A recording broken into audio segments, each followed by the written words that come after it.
Olá, telespectadores da TV Grão-Pará. Mais uma terça-feira, mais um programa Bate-Papo com Edi Júnior. E nesta semana, homenageando nada mais, nada menos que dia 13 de fevereiro, que foi quinta-feira passada, que foi o Dia Mundial do Rádio, o meu convidado de hoje é simplesmente Mauro Kleber, um dos maiores radialistas que esse estado já teve. Mauro Kleber, seja muito bem-vindo. Obrigado, Eli. Boa noite, telespectador da TV Grão-Pará. É um prazer enorme estar aqui participando do programa e a gente vai falar um bocado sobre rádio e outras coisas aí.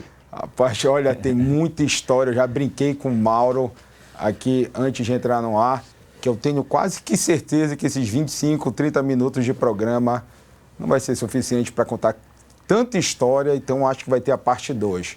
Mas antes de começar o assunto e a entrevista com o Mauro, eu queria deixar aqui no rodapé as redes sociais, né? O meu Instagram, @EdiTrindadeJúnior, @EdiTrindadeJúnior, vá lá, siga, e lá você pode sugerir os convidados, né? As pautas e os convidados, consequentemente. Eu não vou enrolar, eu já vou direto para o convidado, que, meu irmão, teve gente que estava me pedindo a presença do Mauro Kleber. Está aqui o homem, então ele não vai regar, vai responder tudo. Mauro Kleber, meu amigo, mais uma vez, boa noite, seja bem-vindo. Boa noite, Eli, muito obrigado. Vamos lá? Bora? Vamos lá. Então bora. A gente conversou um pouquinho ali nos bastidores, agora está na hora de contar um pouquinho, né? Exatamente. E aí eu quero saber, por onde eu começo? Peraí, eu quero saber quem é o Mauro Kleber, como é que o Mauro Kleber se tornou essa referência no rádio. Cara, a história é longa. Se eu contar aqui, a gente vai tomar o programa todo. Mas eu posso te dizer que eu não era, na época, um bom aluno. E eu faltei a aula e tive que copiar tudo, uma matéria por telefone, na época telefone fixo. E fui ler para uma amiga e a amiga virou para mim e disse, tu tem uma voz de locutor. E aquilo ficou na minha cabeça, eu tinha 17 anos. E aí o meu padrasto, na época, tinha feito algumas pontas em rádio e tudo. E fui conversar com ele. Ele conversou com um amigo que hoje é um amigo meu, pessoal, o Hélio Dória. E o Hélio Dória me levou para conversar com a Heloísa. E aí eu fiz o meu primeiro teste com 17 anos, fui reprovado, mas ficou aquela oportunidade de eu voltar e fui para a Cultura. A Cultura estava chegando em Belém, a Rádio Cultura, e eram muitos candidatos. Eu cheguei à semifinal, inclusive o Vladimir Costa estava comigo, tinha muita gente comigo, Francisco César era o diretor da rádio, e eu cheguei à semifinal e fiquei na semifinal. Eram 12 candidatos para 6 vagas, eu não passei. Nesse meio tempo, a Heloísa me liga e diz assim, olha, tem uma vaga para folguista. E como eu estava com muita vontade de trabalhar no rádio, eu fui, né? E eu não sabia o que era o folguista. O folguista era o cara que tirava a folga dos locutores. E nem sabia como era o trabalho. E lá ela me disse, olha, Mauro, o trabalho é o seguinte, tu vais trabalhar de 9 da noite até 2 da manhã, de sexta para sábado. Essa época a rádio saía do ar. Tu voltas no sábado, novamente à noite, de 9 da noite até 2 da manhã, dorme na rádio, coloca a rádio no ar às 5 horas da manhã, larga no domingo 9 horas da noite, vai para casa e volta 9 horas da noite no domingo e larga 2 da manhã de segunda. E assim começou a minha carreira no rádio. Eu devo muito a Heloísa, muito mesmo, eu sou grato a Heloísa Rum e muitos de nós, assim, essa geração que veio comigo, Afonso Melo, Giovanni Rossetti, o próprio Castilho Júnior, que hoje é publicitário. Sim. E muitos devem a carreira a esse pontapé inicial, essa oportunidade que a Heloísa Rum deu para nós. Hoje, se eu tenho algo de referência no rádio, se chama Heloísa Rum. Porque a primeira geração do rádio é formada por Heloísa Rum e Walter Bandeira. Os primórdios do rádio são os dois. Rádio Raulan é a primeira rádio FM. Sim.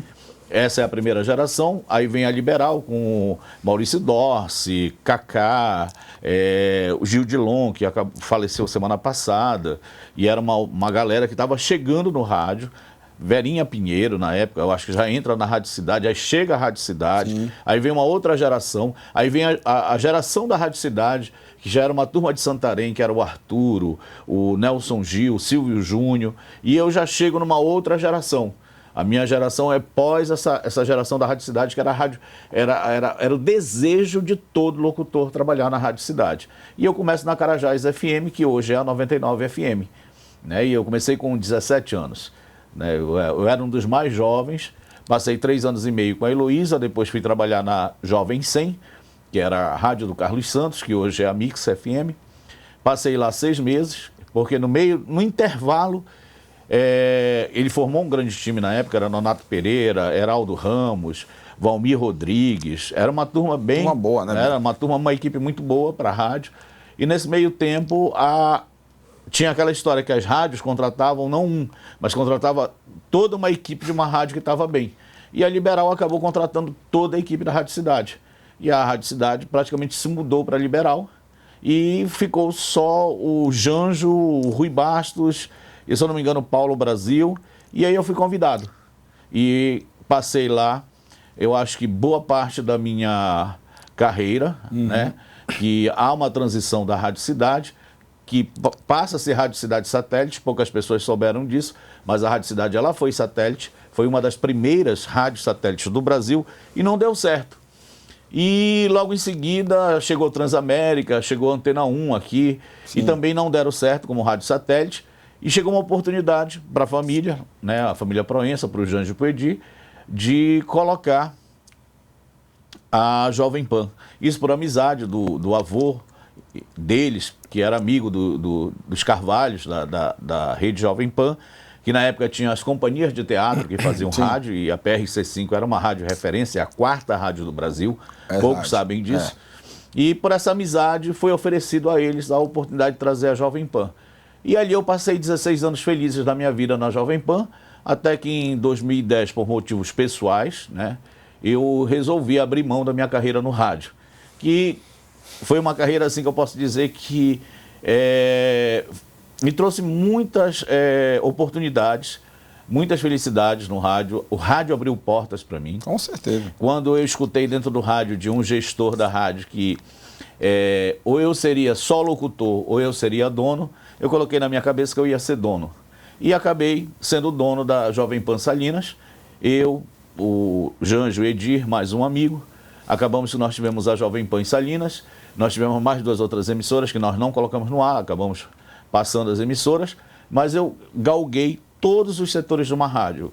Fui o cara que servia o café, fui o cara que secretariou, fui o cara que fez programação, roteiro comercial, era o cara que sabia como tirar a rádio do ar, colocar a rádio do ar. Eu acompanhei todos os processos de uma rádio e hoje, por incrível que pareça, eu também presto consultoria nisso. Se você quer construir uma rádio, se você quer colocar uma rádio no ar, qual é o processo, como vai, aonde compra uma torre, aonde compra uma antena, qual é o transmissor, quem é o técnico, quem é... Então eu consigo hoje, pela experiência que eu tive desde novo, e foi no bate-papo que eu cheguei com o dono da rádio e disse: eu quero oportunidade porque eu não quero ser locutor. E eu comecei a galgar todos esses caminhos e por aí se vão aí 40 anos de rádio. É uma história longa, uma história de muitas amizades. Hoje eu tenho muitos amigos, uns são médicos que começaram no rádio, outros são produtores, outros seguiram carreiras no empresariado. E no meio disso eu fui parar numa outra esfera do rádio, que era a área comercial. Sim. E nessa área comercial que desenrola uma outra história. Mas antes dessa história da área comercial, eu tive uma área também que eu precisava me sustentar. Porque rádio pagava, ainda não é o melhor salário, o salário dos sonhos. Sim. E na verdade, a gente fazia aquilo lá no rádio. Se tornar, né? Na verdade, a gente tinha muito daquela coisa assim: poxa, eu sou locutor, que bom, vaidade, coisa de jovem, queria trabalhar e tudo. E não percebia o quanto recebia. E aquilo ali não dava para sustentar a gente. Sim. Enquanto a gente está sozinho, é de boa, vai para cá, vai para lá.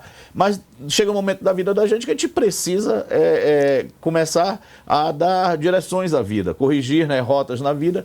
E nesse momento foi a hora que eu percebi que tinham algumas oportunidades no rádio, e dentre elas era fazer eventos. E a primeira grande oportunidade, eu fiz uma festa ainda na Carajás, no T1, eu tinha um programa de rock, e fiz, para minha surpresa, mais de 2.000 pessoas. Foi um sucesso a festa, tanto é que eu tenho 2 amigos, Castilho e Pedro, chegaram comigo: vamos fazer a segunda. Ficaram, sabe, empolgados. Na segunda festa não deu ninguém. Foi um T1 horrível, sabe, 0 de pessoas, faltou energia, foi uma confusão. Mas aí eu comecei a perceber que existia essa oportunidade. E aí chegou o Guta, né, que eu também não posso esquecer, que é uma pessoa muito importante na minha carreira, e traz uma oportunidade que era... O Guta é irmão do Tarrica, para quem não sabe, é irmão do Tarrica, irmão do Alex, e aí ele chega e traz a oportunidade de juntos fazermos uma festa no Círculo Militar todo domingo, que era a Pipoca do Círculo. E a Pipoca do Círculo nós fizemos por vários anos, e todo final de semana era quase 2.500 pessoas, 2.000 pessoas, festas especiais da Rádio Cidade chegavam a ter 4.000 pessoas, venda antecipada de ingresso, não tinha, no dia da festa não tinha mais ingresso e tudo. E ali começou também um outro lado da minha vida, que foi o lado de lidar com o evento. Até que num certo momento, há um desentendimento não meu e nem do Guta, mas nosso com a outra parte. Eu convido o Guta para abrir uma casa noturna, o Guta diz que não, que ele iria continuar no Círculo, e eu parto para a minha primeira casa noturna quando eu sento com o Janjo e a gente faz a Trash. Ninguém sabe, mas é uma parte da minha vida onde eu fiz a Trash, e a Trash não passou 2 meses, ela faliu e ficou com uma dívida de $7.000. Na época tudo era dólar, tudo era dolarizado, pagava DJ em dólar, pagava garçom em dólar, porque era um momento que a economia do país é muito mal e tudo era dolarizado, e eu nunca esqueço disso, que nós ficamos com uma dívida de $7.000. E aí, vai para cá, vai para lá, e a gente não aceitava a derrota, a gente nunca aceitou que o negócio não acontecesse. Convidamos, o Janjo convida o Laerte Figueiredo entra na sociedade, e a partir daí a gente começa a desenhar o Zeppelin Club. Sim. Que para os mais velhos, 40 anos, 35... Minha fase. Todos têm uma história na Zeppelin. E os mais novos têm uma história que... Hoje mesmo um frequentador, que o meu Instagram ele é fechado, eu abri para ele, aí ele chegou e disse, poxa, que bom. Estou falando contigo, o cara que fazia o Barrados no Baile. Barrados no Baile era uma festa para menores que não vendia bebida e não podia fumar.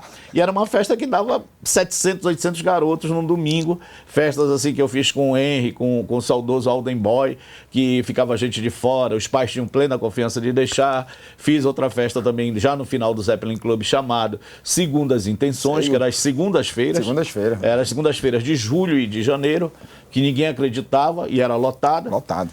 E teve a própria história da Zeppelin, dos sábados da Zeppelin, né? Que quem quisesse ir para o Zeppelin Club teria que comprar o seu ingresso entre 6 da noite, né? Que era a hora que abria a bilheteria, até 10 horas. Porque se não comprasse naquele período, não comprava nem mesa, nem camarote, nem ingresso.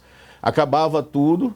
A gente fechava a bilheteria 10 horas e só ia abrir a bilheteria, abrir a casa, na verdade, 11h30, meia-noite. Era a hora que as pessoas chegavam, se divertiam, 5 horas da manhã saíam e iam jantar no Roxy. Essa foi uma tradição de 4 anos e meio. Então, para quem viveu essa época, é inesquecível. E ali eu fiz muitos amigos e muitos negócios a partir da Zeppelin. Eu aprendi que a Zeppelin era um ponto de encontro com as pessoas importantes. E até hoje eu tenho esses amigos, até hoje eu preservo muito das amizades que eu fiz lá. Eu coloquei uma coisa muito na minha cabeça, que quem vendia a bebida era eu, então eu era responsável pelo bêbado. E por eu ser responsável pelo bêbado, eu pouco briguei com alguém. E olha que eu era um cara, né, na época eu era um cara explosivo, era um cara que não era muito calmo e tudo. Mas eu conseguia ali ter essa relação com todos os clientes, né? Na noite, de que era uma casa que você poderia ir com tranquilidade, levar sua namorada, levar sua família, se divertir. Roberto Pena, Paulinho Fidalgo, João Renato, o próprio Alden Boy, passaram os melhores DJs passaram lá. E, por incrível que pareça, o grande tchan da casa era o ar-condicionado, porque a casa fazia um frio enorme, era assim uma decoração totalmente diferente. Era uma referência, Era uma referência na época, nós tínhamos um cenário muito bem feito, e quem fez essa arquitetura foi o saudoso Henrique Pena, que, para mim, até hoje, se ele estivesse vivo, seria um dos melhores arquitetos de Belém. E ele desenha o Zeppelin Club. E o Zeppelin Club, em 4 anos e meio, inclusive o Roxy Bar é um desenho dele também. Sim. O Roxy que você vê lá é um desenho do Henrique Pena, entre outras obras que ele deixou aqui no estado. E o Zeppelin Club foi essa história aí. E eu comecei ao princípio era rádio, sempre foi rádio. Iniciou a história. Eu nunca deixei o rádio, nunca deixei o rádio. Eu iniciei minha vida no rádio e vi portas se abrindo a partir do rádio para fazer outros negócios. Por sinal, eu estou aqui conversando com o Mauro Kleber, que eu não sei nem como apresentar. O homem é multitarefas, né? O homem foi radialista, gestor, executivo de negócio. Teve a DVB também, né? Pois é, a DVB é um capítulo também. Eu estava conversando agora com o Alberi Rodrigues, que é um cara sensacional do marketing. Eu digo que ele é um garoto porque ele é bem mais novo que eu. E ele chegou lá inexperiente ainda, mas com muita vontade de mostrar o que ele estudava e sabia. E o Alberi foi uma chave que chegou ali na Jovem Pan. E sabe aquela chave que você coloca e abre a porta? O Alberi foi essa chave, né? E o Alberi, ele chega ali, a gente dá a volta com ele e consegue mudar muita coisa na Jovem Pan. A Jovem Pan teve 16 anos, 5 anos foram 5 anos para implantar a marca Jovem Pan, que até hoje as pessoas elas são saudosistas, querem a Jovem Pan de volta no cenário de rádio aqui de Belém. E ali naquele momento nós tínhamos um convite, que era para nós participarmos do top de marketing da DVB. E essa semana eu estava conversando com o Alberi e o Alberi me mandou um case. O case era o seguinte: Jovem Pan mais que uma rádio. Por quê? E hoje eu explico para o Clube de Criativos do Pará, que congrega várias agências, vários criativos, mídias, toda a galera da publicidade. Hoje eu faço parte do grupo e conto que a maior dificuldade que se tem hoje em Belém é criar para o rádio. Ninguém tem essa capacidade ainda de criar para o rádio. E eu falo isso abertamente, por experiência. E naquela época o Alberi estava eu e o Janjo ali com ele, e a gente começou a criar várias situações para o rádio, né? A partir do que nós pensávamos, dando solução para monetizar para o rádio. E a partir dali a gente passa a ser mais do que uma rádio, porque a gente fazia mais do que o papel de uma rádio, né?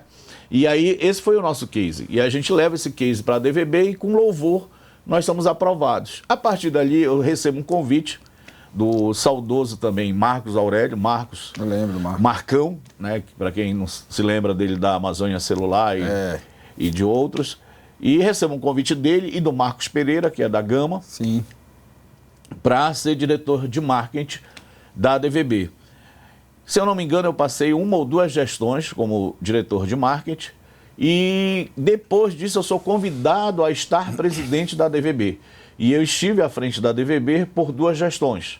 Eu passei mais de 4 anos à frente da DVB como presidente da entidade. E foram anos assim espetaculares também. Foram anos de muito network, muito conhecimento, anos de aprendizado, de somar com os mais experientes somavam comigo. Marcão dizia muito para mim assim, ele chegava e dizia assim: eu sou bom no negócio, cara. Eu digo que é fazer amizade. E tu é bom de festa, bora unir e a gente vai fazer o melhor. E realmente nossas festas da DVB eram festas grandiosas, eram festa para 1000 talheres, né? E a gente era muito prestigiado, todos os top de marketing, socioambiental, tudo que a gente fazia na época, ele era muito, muito, muito prestigiado. Então, assim, a gente tinha ali, desde as grandes autoridades até pequenas empresas prestigiando aquele evento. E isso me dá saudade do Marcos Aurélio, me dá saudade daquele ambiente que a gente vivia ali e do que a gente fazia pelo Estado. É época boa, né? Vários profissionais assim que... ainda existem isso. Mudaram, eu digo assim, mudaram os atores, né? Os atores são outros agora, né? E mudaram as maneiras de hoje você implantar o que era antigo, de fazer o que era mais velho, né? Hoje mudou, hoje se faz de outra maneira. Mas eu sempre digo para os mais novos, e aí eu já faço um papel do Marcos Aurélio, que ele fazia comigo, que a gente não cria, a gente só transforma. Porque aquilo já foi criado. E não adianta você bater no peito e dizer nunca na história, porque a história ela é feita por alguém. Você não pode bater no peito e dizer nunca na história teve isso, nunca na história estive assim, nunca na história... Não, a história ela foi feita por alguém. Se você hoje está aqui, você tem uma história para contar e alguém fez essa história para chegar à sua história. E eu digo isso muito, quando eu converso com mais novos, eu digo assim, o que vocês estão fazendo aqui é maravilhoso. É maravilhoso. Vocês estão transformando uma história. Vocês estão contando e recontando uma história de outra maneira, com outras ferramentas. Imagina, na época nós não tínhamos internet, nós não tínhamos como fazer um save to date, nada disso. E eu queria até tocar num ponto, você falou muito de construir, criar. Por sinal, eu não vou me recordar exatamente a data, mas acredito que há uns 2 meses, no máximo, você foi tocado num podcast em São Paulo pelo pessoal do Pânico. Várias vezes. Exatamente. Várias vezes. Por sinal, assim, eu conheço o Mauro Kleber, eu acho que há mais de 20, 25 anos. Ixi, desde a época das operadoras, Yamada Team Festival. Exatamente. Que foi outro que saiu ali da nossa prancheta, outro projeto grande. Grande projeto. Por sinal, como foi essa criação do Yamada Team Festival e das ações com Pânico que bombavam na cidade na época? Na verdade era o seguinte, a gente tinha um grande parceiro comercial que era a Yamada. Sim. Que o setor de celulares era comandado pelo Flávio.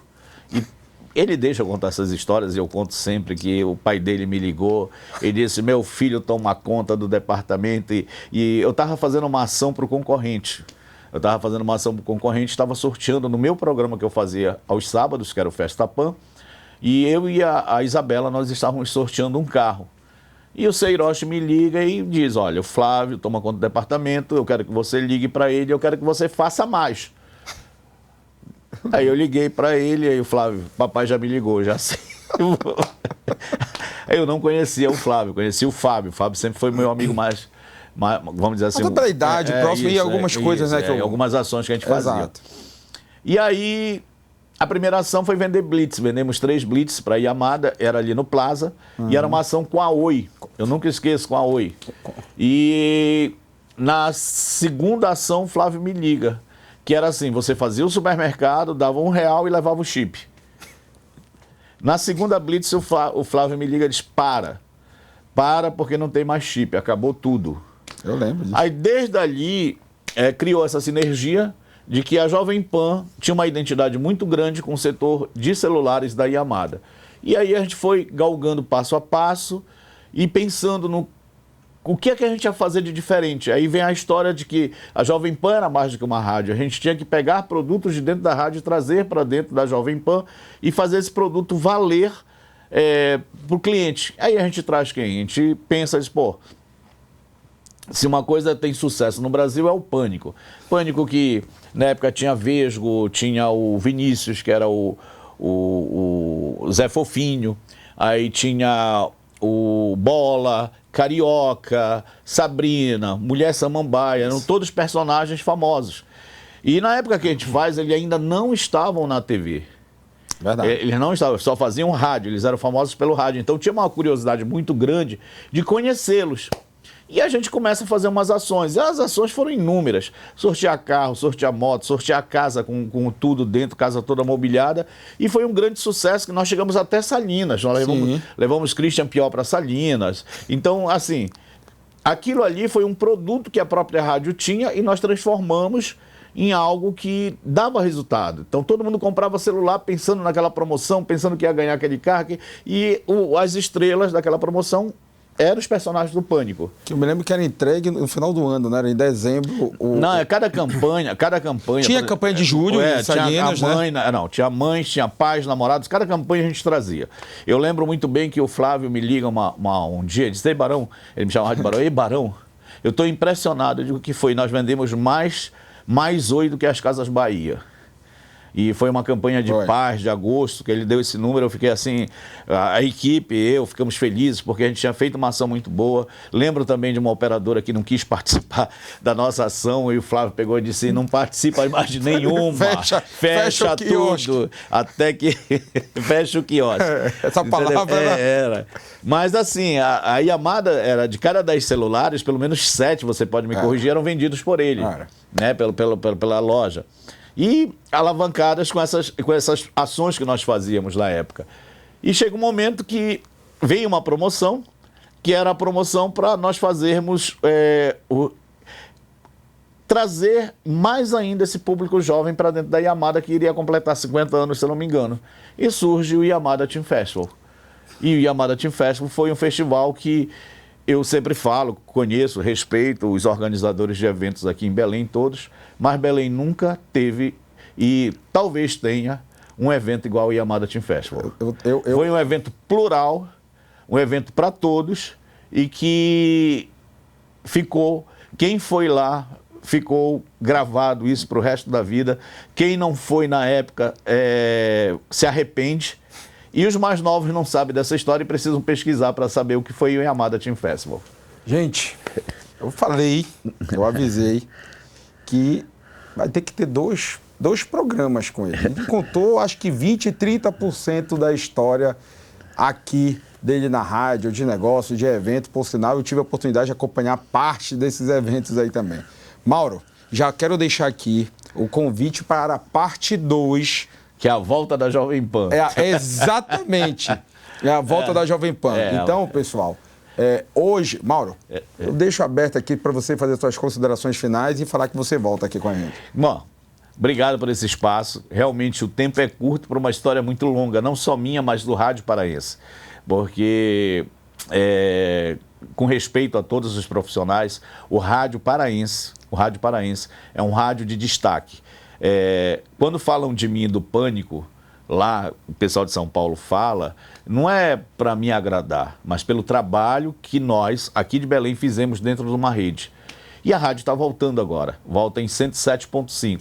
E eu continuo à frente de alguns projetos, consultoria e outras emissoras, e espero voltar para contar outras histórias. Bem, gente, o bate-papo com o Edir de hoje fica por aqui. Aguardo vocês terça-feira que vem. Até lá.